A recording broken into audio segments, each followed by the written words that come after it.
जय हिंद दोस्तों, आप देख रहे हैं एग्ज़ाम मेट जी। और देखिए, मैं एक यूपीएससी सीएससी के लिए 2021 जो लोग प्री देने जाएंगे उनके लिए टेस्ट सीरीज स्टार्ट कर रहा हूं, जिसमें आपको डेली 10 प्रश्न आपके दिए जाया करेंगे। और इनको आपको क्या करना है, पहले मैं प्रश्न बताऊंगा, उसके बाद आपको क्या करना है वो सॉल्व करने हैं, और उसके बाद मैं ही उसका जो है आंसर बता दूंगा और डिस्क्रिप्शन थोड़ा सा दे दूंगा, जिससे आपकी तैयारी जो है थोड़ा सा आसान बन सके।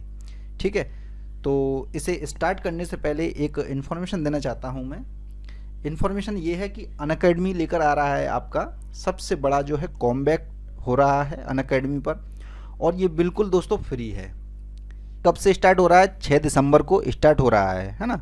इसका लिंक मैं आपको डिस्क्रिप्शन या फिर कमेंट बॉक्स में आपको दे रहा हूं, और थोड़ा सा और इसके बारे में मैं आपको बता दूं। और हाँ, ये केवल यूपीएससी एग्जामिनेशन वालों के लिए है, और इसमें जो सब्जेक्ट्स लिए जाएंगे वो जनरल स्टडीज़ के सब्जेक्ट्स लिए जाएंगे।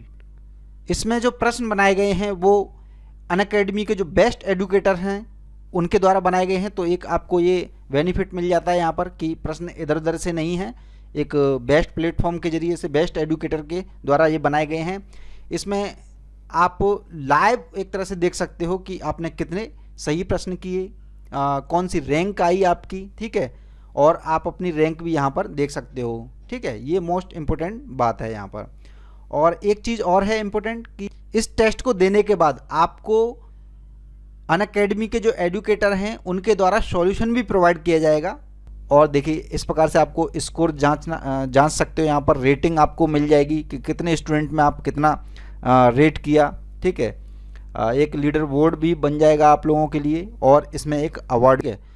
कंटेस्ट फॉर्मेट देख लीजिए क्या क्या होगा।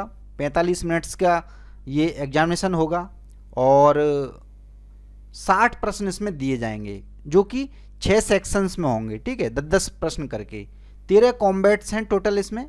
और ये दिसंबर से स्टार्ट हो रहा है, पहला 6 दिसंबर से स्टार्ट हो रहा है।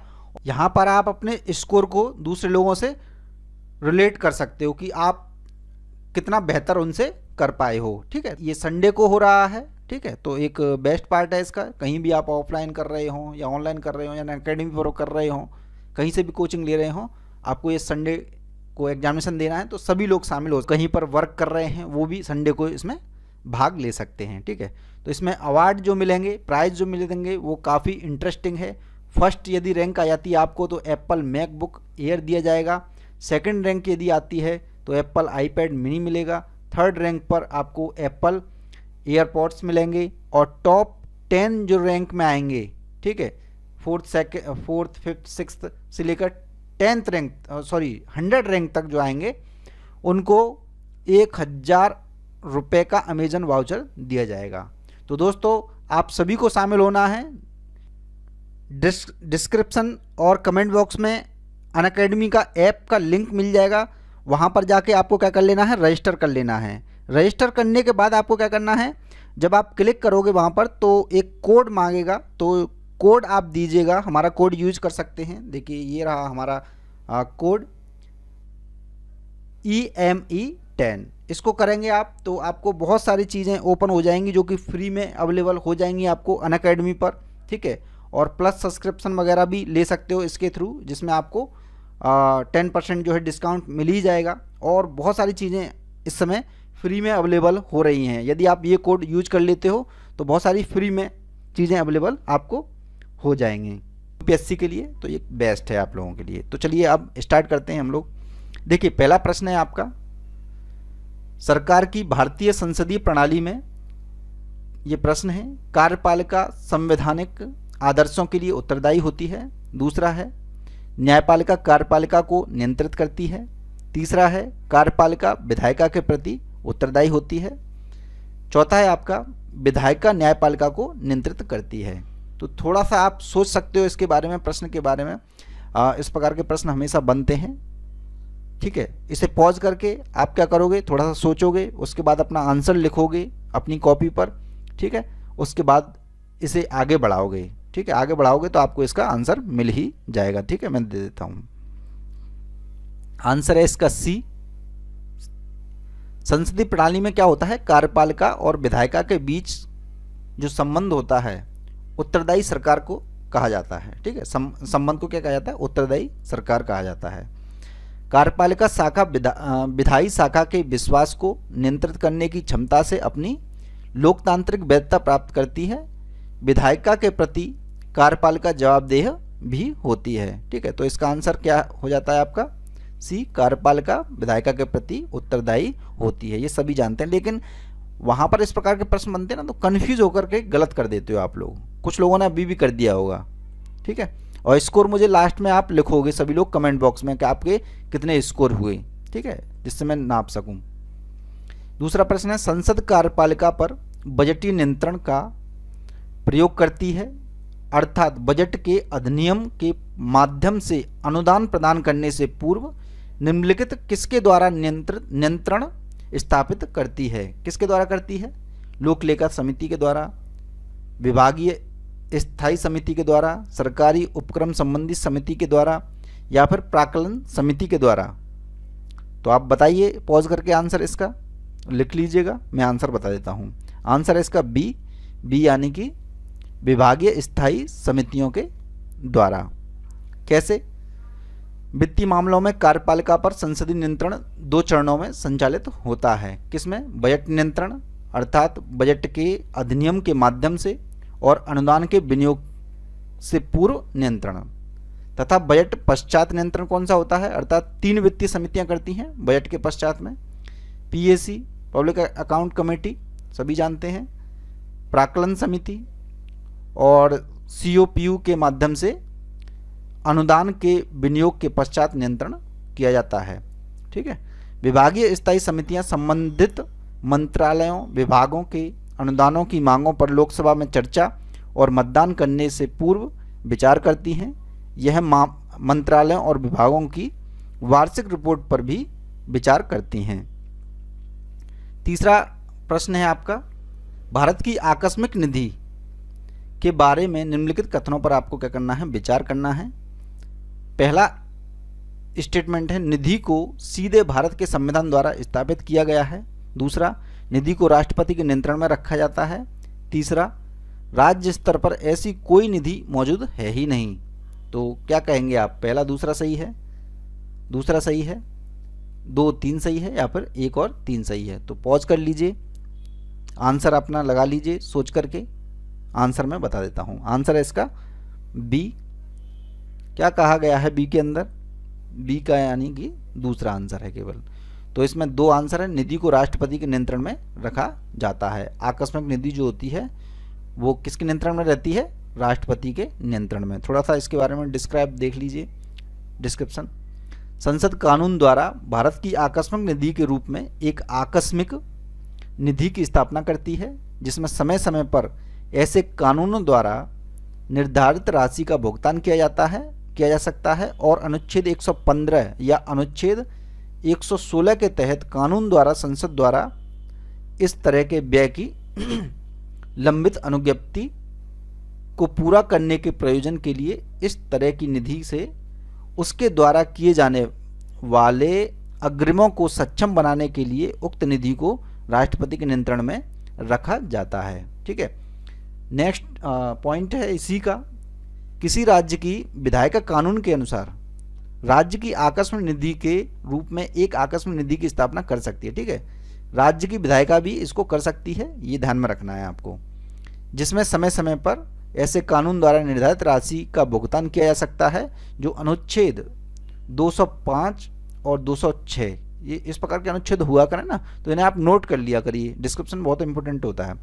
कानून द्वारा संसद द्वारा इस तरह के व्यय को ही लंबित अनुज्ञप्ति को पूरा करने के प्रयोजन के लिए इस तरह की निधि से उसके द्वारा किए जाने वाले अग्रिम को सक्षम बनाने के लिए उक्त निधि को राज्यपाल के नियंत्रण में रखा जाता है। ठीक है, नेक्स्ट प्रश्न देखिए, चौथा क्वेश्चन, जलीय निकायों पर हिमाच्छादन में वृद्धि होने के कारण क्या हो सकते हैं? ठीक है, जलीय निकायों में हिमाच्छादन होने की में वृद्धि होने में क्या क्या कारण हो सकते हैं? पहला स्टेटमेंट है, फाइटोप्लैंक्टन आबादी में आकस्मिक वृद्धि जो प्रकाश संश्लेषण पर निर्भर नहीं है। ठीक है, दूसरा स्टेटमेंट है, झील में बेहतर ऑक्सीजन संचरण और पोषण तत्व को का जो है पुनर्चक्रण। विंटर किल की पारिस्थितिकी का निर्माण जो मछलियों और जीवों के बड़े पैमाने पर मौत का कारण बनती हैं। स्टेटमेंट कौन सा है, सही का आपको चयन करना है। पहला सही है, तीसरा सही है, पहला तीसरा सही है, या फिर दूसरा और तीसरा सही है। पॉज करके आंसर दीजिए इसका। ये आपके प्रश्न बनने की संभावना ज़्यादा रहती है, ठीक है। बी आंसर है इसका, बी यानी कि केवल 3 जो है इसका सही है। विंटर किल की परिस्थितियों की का निर्माण जो मछलियों और जीवों की बड़े पैमाने पर मौत का कारण बनती हैं, ये होता है हिमाच्छादन, जलीय निकायों में हिमाच्छादन से, ठीक है। जलीय निकाय तो जानते ही हैं आप, जल से भरी हुई जगह है, कोई भी हो सकती है, ठीक है। जब वहाँ पर हिम यानी बर्फबारी ज़्यादा होगी तो क्या होगा, मछलियों और जीवों की बड़े पैमाने पर मौत होगी, ठीक है। तो इसका थोड़ा डिस्क्रिप्शन देख लेते हैं। फाइटोप्लैंक्टन जल निकायों की ऊपरी सतह पर तैरते हैं। आप सभी को पता है फाइटोप्लैंक्टन क्या होते हैं, मछलियों के खाने का जो है भोजन होता है, और इसे पनपने के लिए सूर्य के प्रकाश की आवश्यकता होती है। हिमाच्छादन उनके प्रजनन क्षेत्र और आबादी में कमी कर सकता है, ठीक है। कमी क्या कर सकता है, देखिए ये क्या लिखा है यहाँ पर, संश्लेषण पर निर्भर नहीं है, बिल्कुल निर्भर है, प्रकाश पे ही तो निर्भर है ये, तो इस वजह से वो वाला गलत हो गया। हिमाच्छादन वायुमंडल से पोषक तत्वों और ऑक्सीजन के आदान प्रदान को अवरुद्ध करता है। हालांकि जल की धारा के भीतर भी ऐसा ही हो सकता है, ठीक है, भीतर भी ऐसा हो सकता है, लेकिन पहले से भी खराब स्थिति हो सकती है। नेक्स्ट है आपका, जल निकायों पर हिमाच्छादन प्रभावी रूप से प्रकाश को बाधित कर सकता है, जिससे यह जलीय निकाय अंधकार में हो जाएगा, ठीक है। इसलिए प्रकाश संश्लेषण की प्रक्रिया समाप्त हो जाती है, लेकिन श्वसन क्रिया जारी रहती है, ठीक है। प्रकाश संश्लेषण और श्वसन में आपको अंतर पता होना चाहिए, ठीक है। प्रकाश संश्लेषण अलग होता है, इसमें भोजन बनाता है पौधा, और श्वसन की क्रिया होती है वो सांस लेने वाली, ठीक है। अगर आपसे कोई ये पूछ दे, बाई चांस कभी भी आ जाए, तो इसके लिए मैं बता देता हूँ आपको। आपसे कोई ये पूछे कि पेड़ पौधे सांस लेने में, श्वसन क्रिया में कौन सी गैस का यूज करते हैं, तो आपका जवाब क्या होगा, आप झट से दे दोगे क्या, कार्बन डाइऑक्साइड, लेकिन वो गलत होगा। श्वसन क्रिया में तो जो हम लेते हैं वो भी ऑक्सीजन ही लेते हैं, ठीक है। प्रकाश संश्लेषण में उसका लेते हैं, ठीक है, कार्बन डाइऑक्साइड को प्रयोग करते हैं। इस प्रकार उथली झीलों में ऑक्सीजन की कमी हो जाती है, और ऑक्सीजन की कमी के कारण क्या होता है, मछलियां और अन्य जीवों बड़े पैमाने पर मृत्यु हो जाती है। इस स्थिति को क्या कहते हैं, विंटर किल। तो इसे भी आप याद कर लेंगे, विंटर किल होता क्या है। सर्दियों में हिमाच्छादन से क्या होता है, मछलियां वगैरह ये सब बड़े पैमाने पर मर जाएंगी, जहाँ पर पानी है वहाँ से, तो उसे कहते हैं विंटर किल। नेक्स्ट है आपका, अपशिष्ट जल उपचार के लिए निम्नलिखित में से कौन सामान्य पौधे उपयोगी हैं, ठीक है। अपशिष्ट जल के उपचार के लिए नींबू की घास, जलकुंभी, कैना, इंडिका, ये इंपोर्टेंट प्रश्न है, ठीक है। इस प्रकार के प्रश्न बनते हैं। पहला स्टेटमेंट सही है, दूसरा सही है, या 1 2 3 सही है, या फिर पहला और दूसरा सही है। तो आंसर क्या है इसका, सी। पॉज कर लेते आप, ठीक है, पॉज करके 1 2 3 तीनों ही इसके सही हैं। इस प्रश्न को आप नोट कर लीजिएगा, ठीक है, काफ़ी इंपॉर्टेंट है ये। देखिए थोड़ा सा डिस्क्रिप्शन देख लेते हैं इसका। यूरोपीय संघ और भारत सरकार ने सहवित्त पोषित परियोजना को यूरोपीय संघ और भारत में हरित अर्थव्यवस्था का समर्थन करने के लिए वर्धित जल उपयोग क्षमता के साथ जैव उपचार अपशिष्ट जल पुनः उपयोग को एकीकृत किया है, ठीक है। इसने जल की कमी को दूर करने और कृषि में अपशिष्ट जल के सुरक्षित पुनः उपयोग में मदद करने में उल्लेखनीय सफलता प्रदर्शित की है। पौधों की प्रजातियों जैसे कि कैना इंडिका, लेमन ग्रास, ठीक है, वही जो नींबू घास जिसे बोलते हैं, सिम्बोपोगोन भी बोल देते हैं इसे, ठीक है। नेपियर में ये है, पैराग्रास, ठीक है, और टाइफा, जलकुंभी, वाटर लेटुस, और एक खतरनाक प्रजाति जिसका नाम क्या है, एग्रेटम कॉन्जिओइडम द्वारा रासायनिक ऑक्सीजन की मांग अपशिष्ट जल में 92% तक कम हो गई है। ठीक है, तो ये थोड़ा सा डिस्क्रिप्शन जरूरी है जानना। प्रश्न ये है, निम्नलिखित कथनों पर विचार करना है आपको। मृदा और जल से दूषित पदार्थों को हटाने के लिए फाइटो रिमेडिएशन का उपयोग किया जाता है। दूसरा स्टेटमेंट है, सभी दूषित पदार्थों का उपचार बायो रेमेडिएशन द्वारा आसानी से किया जा सकता है। यहाँ पर आंसर 1 है, 2 है, 1 दोनों है, या फिर इनमें से कोई नहीं है। पॉज करिए और आंसर इसका लिखिए। आंसर इसका ए है, यानी कि केवल 1। ठीक है, तो बायो रेमेडिएशन क्या है? एक उपचार विधि है जिसमें खतरनाक पदार्थों को कम विषाक्त या गैर विषाक्त पदार्थों में परिवर्तित करने हेतु प्राकृतिक रूप से मौजूद जीवों का उपयोग किया जाता है। इसमें मृदा, भूजल, कीचड़ और ठोस पदार्थ में, ठीक है, हैं मौजूद कार्बनिक संदूषण को कम करने के लिए सूक्ष्म जीवों का उपयोग किया जाता है।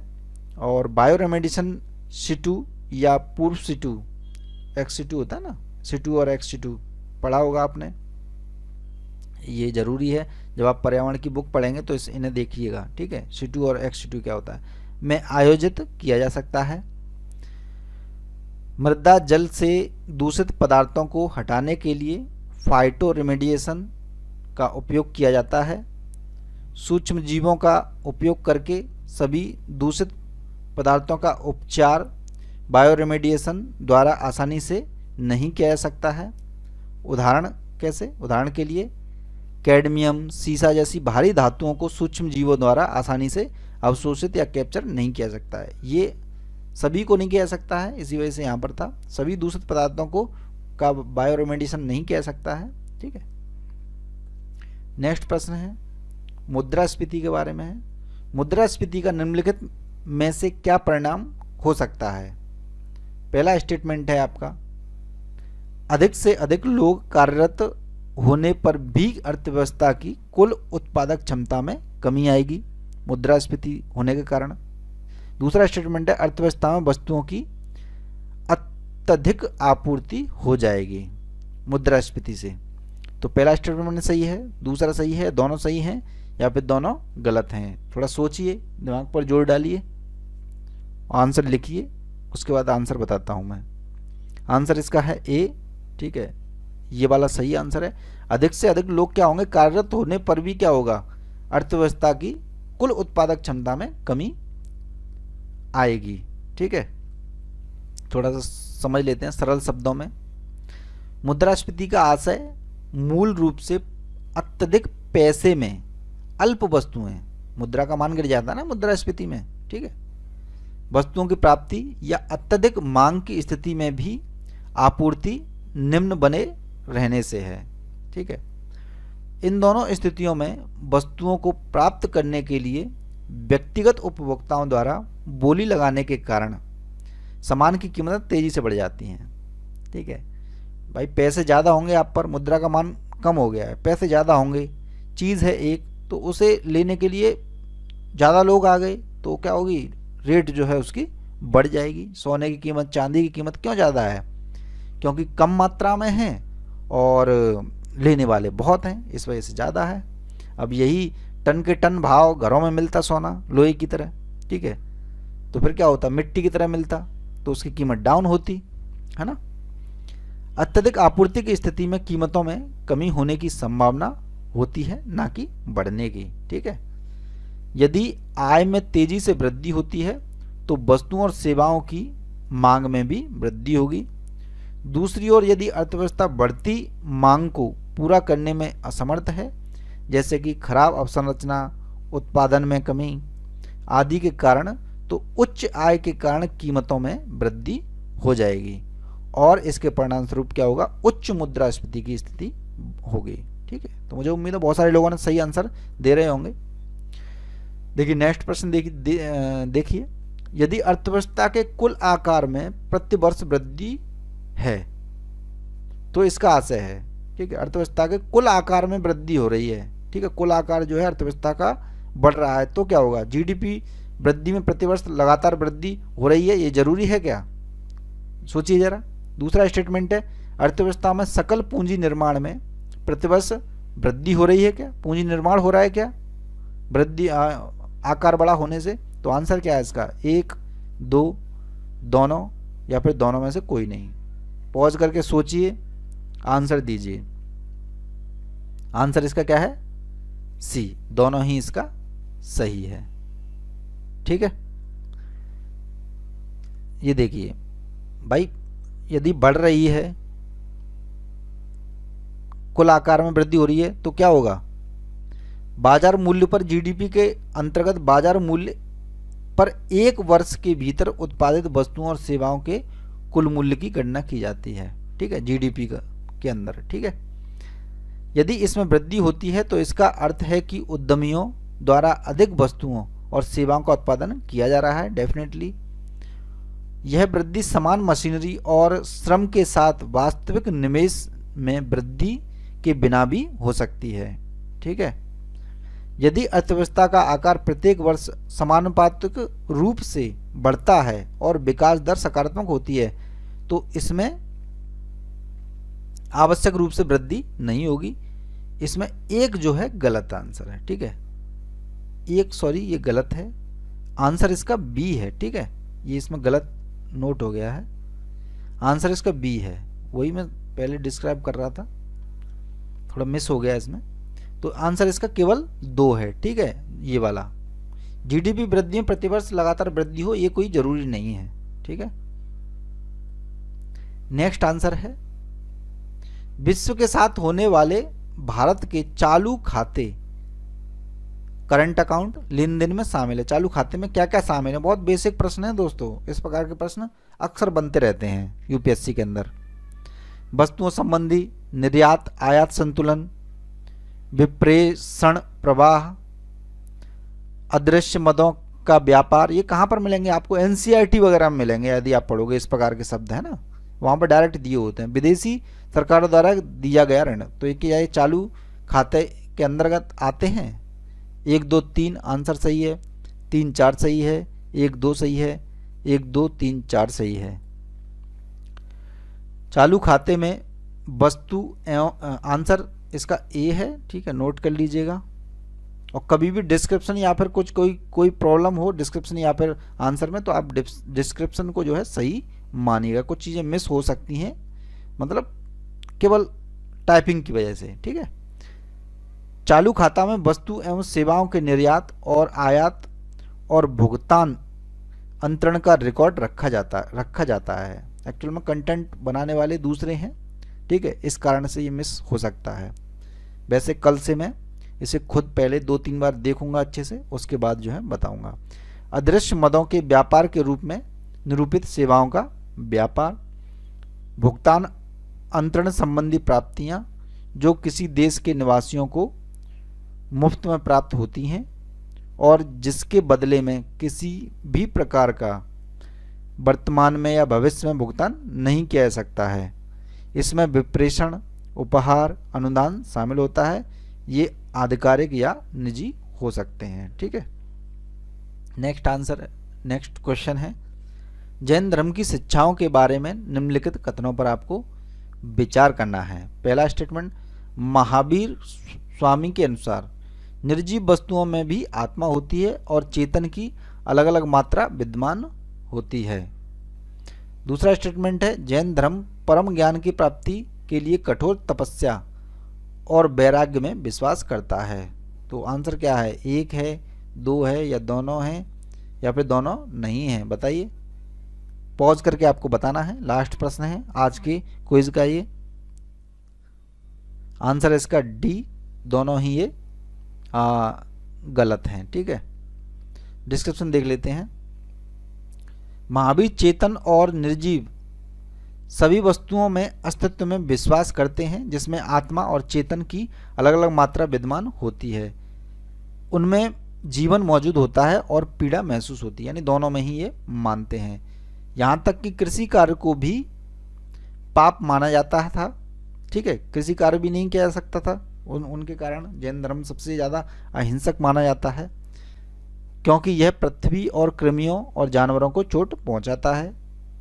इसी प्रकार वैराग्य और त्याग के सिद्धांत को भी उपवास, निवस्त्रता और आत्म यातना के रूप में माना जाता है। ठीक है, तो इसे दोबारा से पढ़ते हैं, यहाँ पर कुछ कंट्राडिक्शन बैठ गया है।